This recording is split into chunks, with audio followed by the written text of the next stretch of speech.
नमस्कार। मैं डॉक्टर हेमंत शर्मा। आज आपको बताने जा रहा हूँ न्यूमोपेरिटोनियम के बारे में कि न्यूमोपेरिटोनियम क्या होता है। न्यूमोपेरिटोनियम मतलब एक्सरे के अंदर आपकी गैस आ जाती है। एक्सरे में गैस आएगी डायफ्राम के नीचे। जो लेफ्ट साइड में गैस आती है ना एक्सरे के अंदर डायफ्राम के नीचे, वो नॉर्मल है क्योंकि वो स्टोमक में गैस होती है, एयर होती है, तो वो नॉर्मल है। पर अगर आपकी गैस राइट साइड में आती है, डायफ्राम के राइट साइड में नीचे आती है, तो बड़े बड़े जो डॉक्टर्स होते हैं वो भी बेचारे घबरा जाते हैं, पसीना आ जाता है। तुरंत ओटी में लो, तुरंत ऑपरेशन होगा, तुरंत ऑपरेशन होगा, ऐसा एक माहौल क्रिएट हो जाता है।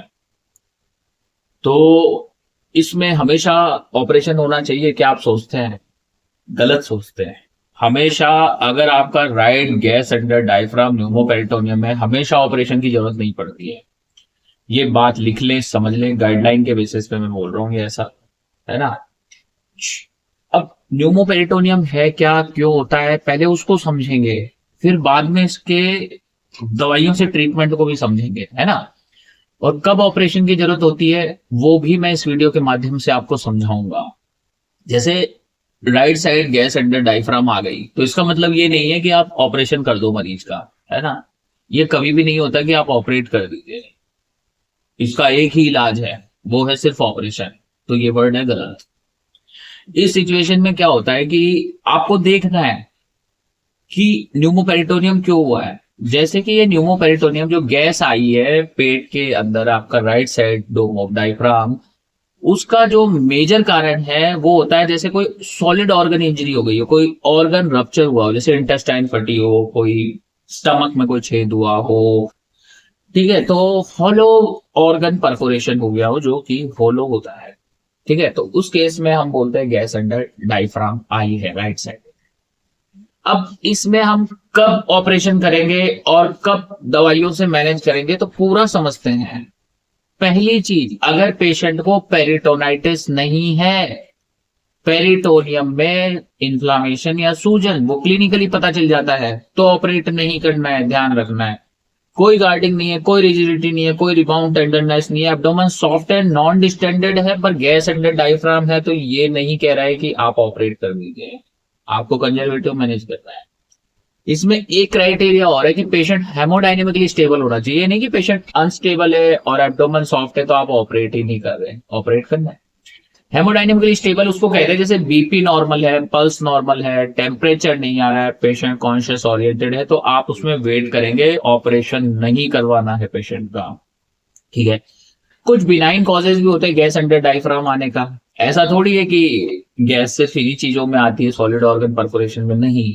जैसे किसी का लेप्रोस्कोपी से ऑपरेशन हुआ है, लेप्रोस्कोपिक कॉलिसिस्टेक्टोमी, अपेंडिसेक्टोमी, हर्नियोप्लास्टी, ये सब चीजें अगर आपकी लैब से हुई है, गैस अंडर डायफ्राम आ सकता है।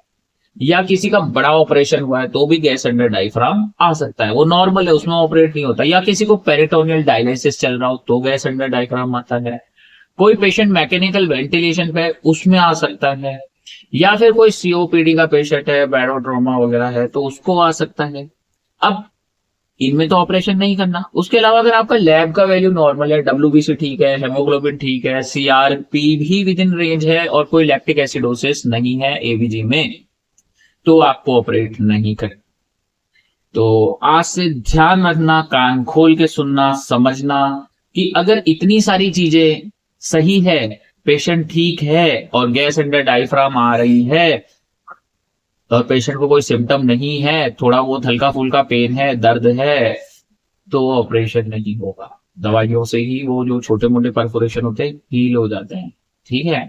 अब बात करते हैं कि ऐसे कैसे हील हो जाएंगे, कैसे ट्रीट करें। इसको ट्रीट करने के लिए पेशेंट का क्लोज मॉनिटरिंग होता है कि बीपी, पल्स, आईसीयू में रख लो चाहे, पेशेंट को मॉनिटर होना चाहिए। आरडी 15 मिनट्स में देखते रहो।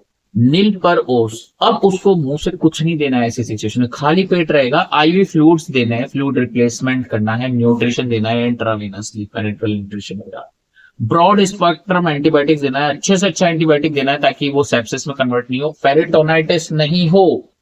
और सीरियल एब्डोमिनल एग्जाम्स करने हैं, इमेजेस रिपीट करनी है, कहीं वो परफोरेशन बढ़ तो नहीं रहा है, सारी चीजें देखनी, कहीं पेशेंट की कंडीशन खराब तो नहीं हो रही। अगर पेशेंट अनस्टेबल हो रहा है, पहले स्टेबल था, तो अर्जेंट आपको ऑपरेट करना पड़ेगा।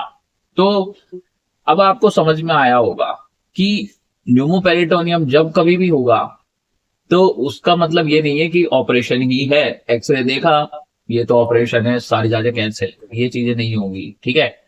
तो वीडियो अच्छा लगता है लाइक करें, चैनल पे नए हैं सब्सक्राइब करना ना भूले। अगर आपके भी परिवार में किसी को न्यूमोपेरिटोनियम हुआ है और पेशेंट ठीक है, बढ़िया है, तो उसको मैनेज किया जा सकता है, दवाइयों से भी ठीक हो सकता है, ठीक है, कंजर्वेटिव या नॉन ऑपरेटिव मैनेजमेंट से वो ठीक होता है।